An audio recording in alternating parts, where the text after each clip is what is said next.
Very good. Good evening, everybody. I'll call this listening session of the Bloomington City Council to order. We've got a quorum this evening. I expect other council members. I'm not. I think this is. I expect other members of the council will make their way in as we get going here, but we will get started because it's a 1:45. So we are officially 1:45. We're officially started. Time to go. We are officially underway, officially called to order. We've got two folks who have signed up. And so what we usually do, we see who signs up at the beginning of before the meeting and kind of parse out time accordingly with a maximum of 10 minutes per speaker. We don't want to give anybody more than 10 minutes. And so, we've got two folks or two groups. I think the three of you are together, correct? Yeah. Come on up. Why don't you get us started? And then Sally will go second. Hello.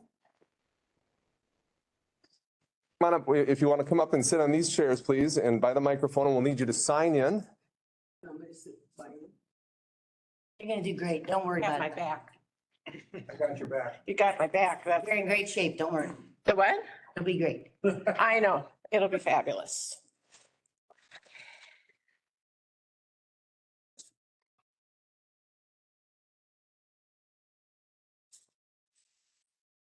Oh, I should have done this earlier. That's okay. You can even do it afterward if you'd like. Oh, good. That'll take less. That'll be out. I won't be so. But this is going to work.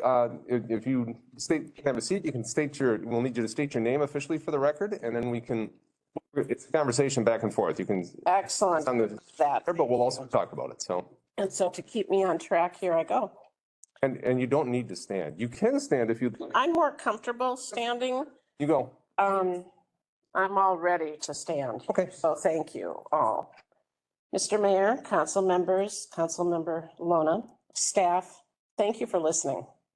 My name is Diana DiCristina. I'm here today to talk to you about Bryant Park, specifically the south area from 85th to 86th Streets and Bryant to Emerson Avenues.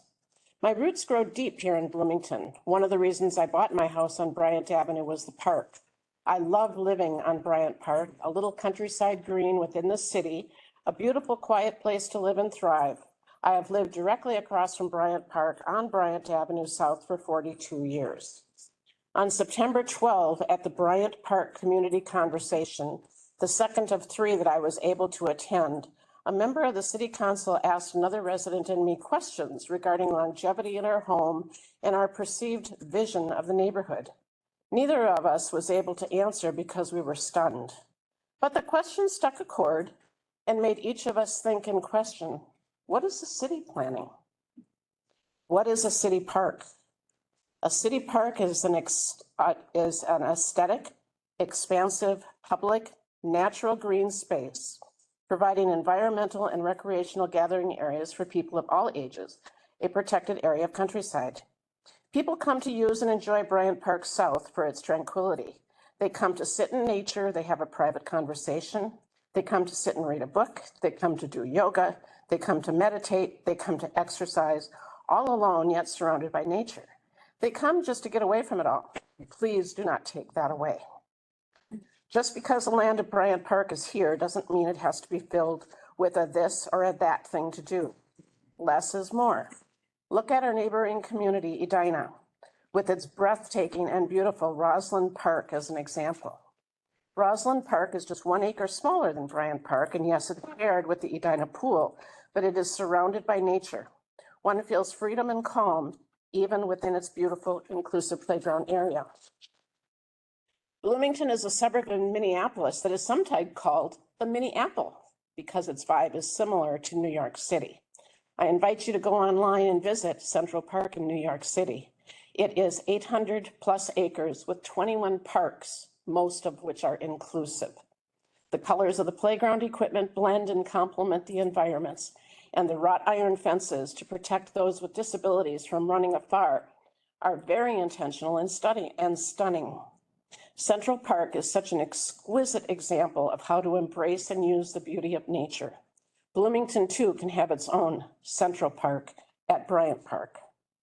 The city of Bloomington continues to build and rebuild for density. People will literally be searching for green spaces, for nature. Looking to the future, using nature as your guide, Bryant Park can continue to be very appealing and inviting, especially after the Lindale project is complete. People will be drawn to the welcoming land and peacefulness of Bryant Park as a nearby retreat from the hardscapes and busyness, a place where they can spend time with nature, get grounded, breathe, and release stress with nature therapy, which stimulates a feeling of well-being for adults and children in a natural way. Imagine nurturing at no cost other than time. What a blessing for people, Bryant Park, and the city of Bloomington. I asked the Bloomington City Council and the Bloomington Park Planning Committee to please see the forest through the trees, so to speak. Honor nature. Give your eyes, your body, and your soul a chance to breathe with green between the play elements in the park. I'm excited about the park renovations and do respect the city, but Bryant Park should not be focused just for children with disabilities. Bryant Park should be a park for all people of all ages and all abilities. And don't forget to add some benches through the park on both the south and the north areas. Currently, benches are limited. From a bird's eye view, the most used park areas in Bryant Park are the basketball court, the tennis courts, ball field number 2. I've been told that half of the tennis courts and the ball field number 2 are going away to make room for more parking and move the park shelter away from the hill. What a shame. Please don't stack one area right next to the next. Allow Bryant Park South area to nurture people and wildlife with timeless nature in between the activities of tennis, hockey, skateboarding, basketball, playground, and more. Please do not destroy the integrity of Bryant Park and make it look and feel like the city tried to reinvent the wheel and use every square inch of the south area of Bryant Park for hardscapes and busyness. On the map displayed on September 12, 2023 at the Bryant Park Community Conversation, it showed the playground equipment area located to where the existing parking area is on Bryant. Why have a playground area at the immediate corner of 2 intersecting roads? Please help me see to understand how having a plastic field of playground equipment within 50 feet of a resident's front door, literally less than a stone's throw away, can be aesthetically pleasing, let alone calming and peaceful for anyone to have to look at, see, and live with 24/7, 365, sunrise to sunset, moonrise to moonset, literally all the time. I've been told that there is a consideration to leave the playground equipment area at its current location and place a skateboard spot where the Bryant Avenue parking lot is now. Sightlines are important, not only within the park, but also and especially from and for the surrounding neighborhood. Please don't allow Bryant Park to look like a sales display for playground equipment as one approaches the park. We as neighbors feel that the entire area on 85th and Bryant would be best used as a parking lot with a bus loading and unloading area, not a place for any type of playground, skateboard spot, or recreational activity. I understand that the city has had multiple conversations and or meetings with a nonprofit organization that gathers mom, dads, and their children to visit parks throughout the metro area. I appreciate, but Linda Quinn, a longtime Bloomington resident who lives on Bryant Park, has spent endless hours measuring and drafting a hand-drawn map of the South Bryant Park area with some suggestions generated from her personal experiences using the park and her bird's eye view living on Bryant Park. Please give Linda's drawing a serious look and consideration for placement. Renee Clark and Councilmember Lona each have been given a copy. All of the notes and maps that Linda Quinn and I have prepared to date have been given directly to Renee Clark and well received. I come from a family of land developers, builders, and fine finishing carpenters. I know and understand to always measure twice and cut once. I'm asking the city to continue to study, ask questions, listen to options, and play, yes, play with options. Consider, consider, consider before final planning. What looks good on paper does not always look good and or work out the way it was intended. I have discussed the proposed Bryant Plan renovations and concerns with several neighbors who have been longtime residents, such as Richard Kotasic and Linda Quinn. The residents that live on Bryant Park are very in tune and intimately connected to the land, Bryant Park, its nature, and its curb appeal. We have the responsibility to support the new inclusive playground. We also have the responsibility to support, protect, preserve, and respect our treasured Bryant Park. We have the responsibility to the future. Let's harness and embrace the setting within Bryant Park for the good of all who live on and visit Bryant Park for generations to come. In closing, Bryant Park is the first of the Bloomington Park renovations. Don't allow it to be the one that you learn from your mistakes. Refresh it to be the wonderful park that it is. After all, Bryant Park historically was the first park. In 1946, the land we know as Bryant Park was contributed to the township of Bloomington. 8 years before the township purchased and created its first parks, Bush Lake Beach and Moyer Park. Here, the land we know as Bryant Park is once again in a similar position. The first park in Bloomington up for renovation for the future. Collectively, let's work together with honesty and transparency to create a beautiful, nurturing Bryant Park for all to embrace, enjoy, and be proud. We will not get a second chance to do it right. If anyone would like to talk to me personally, I welcome a friendly phone call. Thank you for listening. Thank you. Any questions? I was with them as I had mentioned, and we had a really great conversation. I think the drawing that Linda did is excellent. I would not have been able to do the same. And so I believe, I don't know, Ann, if you had any comment on it, but I think Renee probably has presented to you. And Ann is our Director of Parks and Recreation. So We haven't met. yeah, We've talked to Renee several times, and I spent an hour with Renee on Saturday at the farmer's market. So, great. yeah, so thank you. And I don't want to toot your horn or anything, but you want to talk about your experience in Edina? Because I think you had something to do with Rosalind Park. Well, at Rosalind Park, we added the inclusive playground. Yes, I went and visited. It's lovely. It's been incredible. So Ann was the Director of Parks in Edina prior to Okay. coming here. So I just wanted you to know that, so that if there are specific things about what you like over there, that you have somebody with that experience. It to talk was to you really about it. fun. Yeah. It was really fun. And I actually am from Edina. I am from Edina. And so you'll get a kick out of this. I drove over there. I go, oh, I know where this is, and so I go over, and on the east side, there's a little park there. You have to walk way up a hill, and there's a dinosaur or something, or a hippopotamus buried in the ground. I go, well, is this can't. And so then finally, I had to call a friend of mine that brings her autistic grandchild to Rosalind Park. And she says, no, you got to drive around. So I drove around and said, okay, now I know.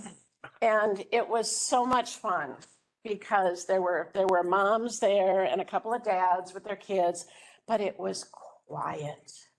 It's tucked away, and there must be at least 200 oak trees there, because I'm stepping all over acorns everywhere. But there was wrought iron, just like Central Park, there was wrought iron that protected the little ones from rushing off, because I know that the autistic children have a tendency to. And so that was really nice. And I got to see what a zip line looks like, because I personally was concerned about what a zip line looks like. And the other thing is that my friend with the grandchild said that her grandson especially loves is it AstroTurf? The cushy stuff that they walk on. It looks like grass. So, it was nice, and it was nice to see the big pavilion there with people, but it was all. It's well done. Well done. A lot of trees. Cut you off, but we need to move. Thank you. today. Yeah, thanks for being. Thanks for being here tonight. Yep, you're welcome.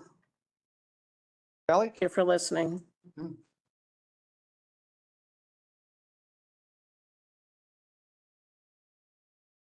Okay, first a comment and then an ask.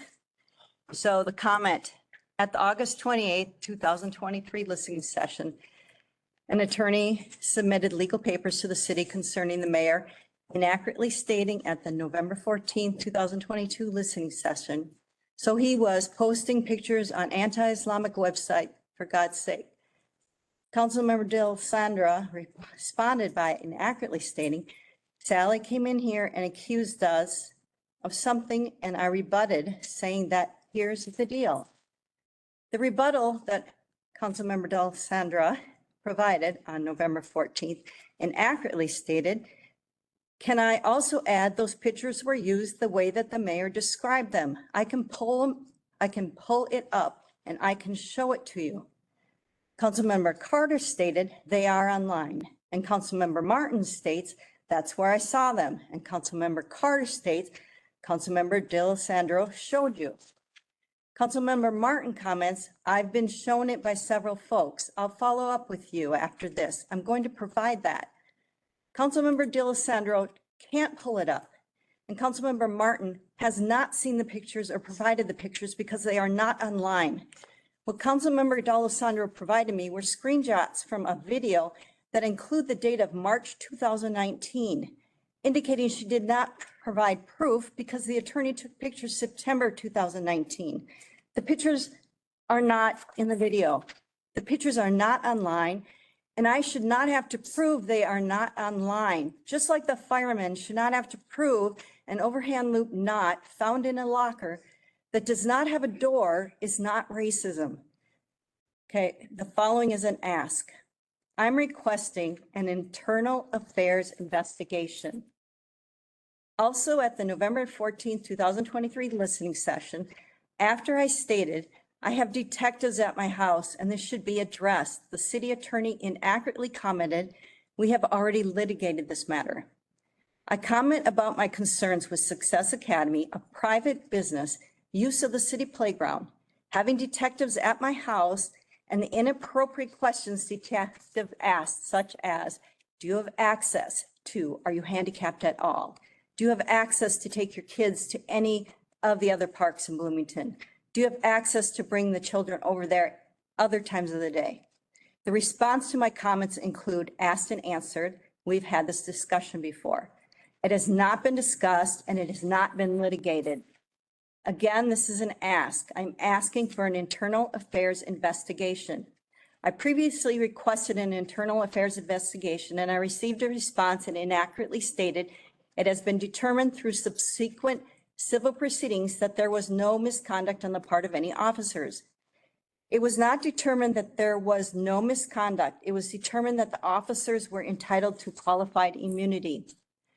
The detectives were at my home twice, an incident report and a request for prosecution that was submitted to the county when county attorney and the city both acknowledged Ness' intended conduct is not prescribed by the harassment statute because she is not tracking or monitoring a particular individual.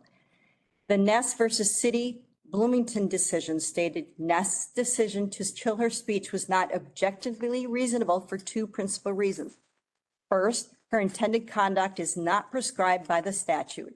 Additionally, the definition of harass and the word another suggests that harassment must target an individual victim. As such, does not extend to the monitoring of a physical space, an issue, or a random crowd of people. Again, I'm asking for an internal affairs investigation concerning detectives at my home twice, an incident report, and a request for prosecution that was submitted to the county when the county attorney, quote, the county attorney and the city both acknowledged Ness' intended conduct is not prescribed by the harassment statute, unquote. To be clear, there was not a violation or an accusation of a violation of a city code or state statute. Ms. Mandershine, what's the formal process to initiate an internal affairs investigation in the police department? There are a variety of ways that that can happen. I can certainly check in on the status of the investigation that is being alleged in the comments to have occurred and report back to the mayor and city council on that, if appropriate to share in this kind of a setting. And I can also indicate that it's possible to submit comments to our city website if you are interested in making a comment or putting forth a concern. So that's another opportunity that's also available for anyone at any time. So there are a number of different avenues for an individual to bring forward a request for an internal affairs investigation, and then it's up to the police department to determine whether or not an internal affairs investigation is warranted. Mayor and members, that's roughly accurate, and I can confirm and check whether it's possible to check this particular, the status and existence of the follow-up on this particular complaint. Very good. Thank you. Also, any questions, comments? Thank you much. Thank you.